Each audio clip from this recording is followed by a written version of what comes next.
The eighth law is the law of reverse effort, which says that the harder you don't try in a relationship, the easier it tends to be. You are most effective in your relationships with others when you rise above the urge to try harder to make the relationship better. The more relaxed and accepting you are of the relationship, the smoother and easier it is for both of you. The second comment on the law of reverse effort is very important. It says, every relationship has its own timing. If you try to hurry it up or slow it down, you merely create resistance and often a crisis. When two people meet, either the timing is right or it's not. At every stage of a relationship, there's a correct time for every major decision, and timing is everything. Research shows that you reach a natural stage in your thinking when you're ready to settle down with one person. Whoever you meet at that point in your life will, assuming compatibility, be the person that you will marry. At the same time, if you're going through a turbulent period in your inner life, you'll tend to find yourself in a turbulent relationship. You'll tend to attract the kind of person that mirrors your internal psychological state.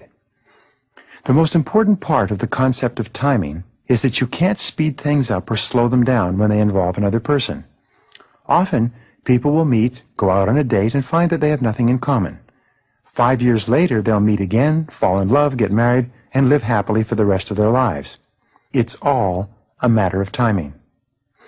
The third comment on the law of reverse effort simply says that sometimes the very best thing to do in a difficult situation with another person is the opposite of your natural tendency.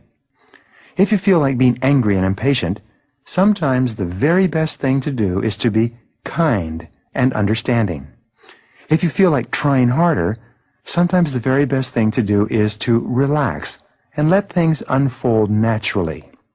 If you feel like speaking up and counterattacking in an argument, sometimes the very best thing to do is to remain silent and listen patiently until the other person has vented his or her frustrations. The eighth law is the law of control as it applies to relationships. In this case, it says, you are happy in a relationship to the degree to which you feel that you have a sense of control over what is happening. This is one of the most important single principles of happiness and mental well-being. You need to feel that your primary relationship is largely self-determined and is something that you can change and affect. If you feel that you have too much control or too little control in a relationship, both conditions will lead to problems and unhappiness for both parties. Part 1 of the law of control in relationships says that you can increase your sense of control by asserting yourself and taking deliberate action to direct or change the relationship. And sometimes when you feel out of control in a relationship, the very best thing for you to do is to step up, put both your hands on the wheel of the relationship, and take firm, positive action to change things in such a way that they are more satisfactory to you. Make a decision. Get on or get off. Your very act of decisiveness and your willingness to take action can often resolve a difficulty with another person. Part 2 of this law of control, however, says that you can often assert control in a relationship only by walking away. In fact, it's only when you're willing to walk away from a relationship that you're in a position to change it, if change is possible. You must often be willing to end a relationship, to break it up and to put it back together on a new basis if you're going to be able to change it or improve it at all.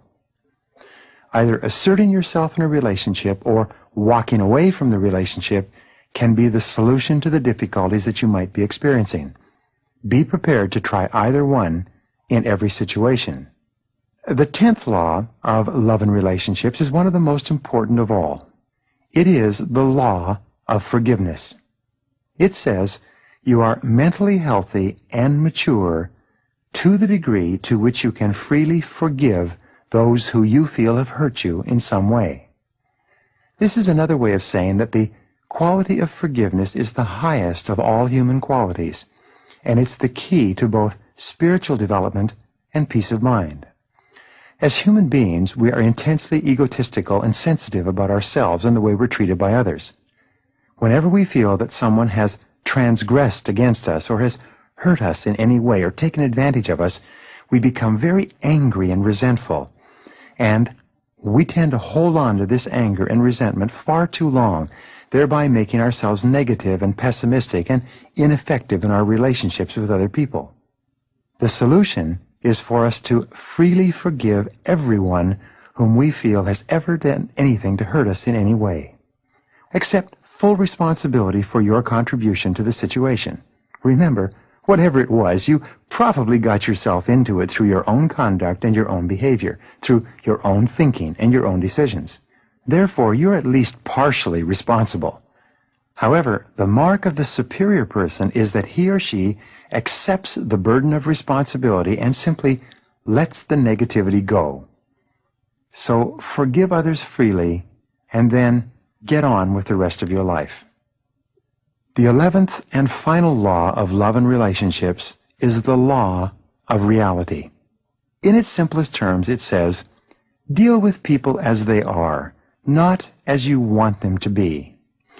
This law simply suggests that you don't try to change other people or expect them to change for you.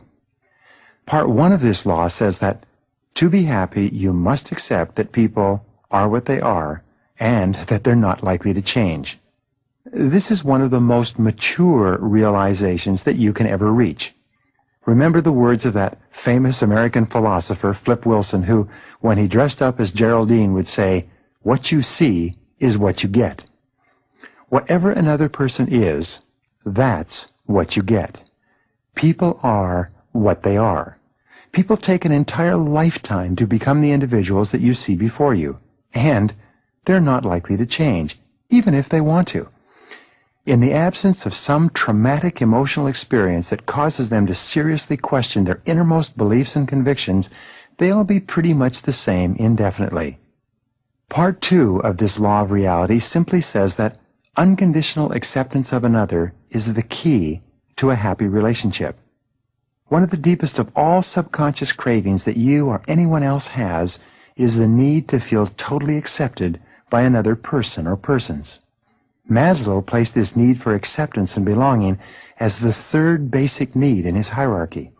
So instead of criticizing or condemning others, you should just accept them for the remarkable and unique human beings that they are.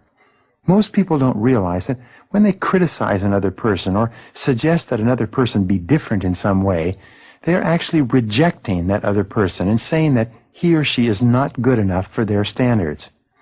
This triggers deep down feelings of fear, inferiority, and insecurity.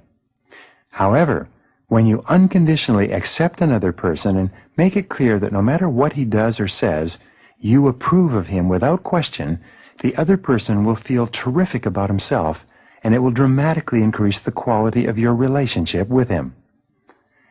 To close this session on love and relationships, let me leave you with one of the most important of all principles. It merely says that you get along with other people to the degree to which you get along with yourself. The law of correspondence in this case is absolute.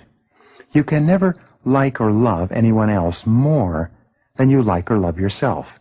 You can never be more accepting or understanding of another person than you are of accepting or understanding yourself. So the very best way to improve the quality of your loving relationships, and the quality of your relationships with everyone for that matter, is to go to work on yourself. Since you're the only person over whom you have any real control, when you go to work on yourself, rather than trying to change other people, you can really make a difference. And you'll be amazed. When you become a better spouse, you'll find that your spouse becomes better. You'll be surprised at how much better your children become when you become better. The staff becomes better when the manager becomes better, and the customers become better when the salesperson becomes better. When you go to work on yourself and concentrate on becoming a better person through study and practice and reflection, every part of your human relationships will improve as well.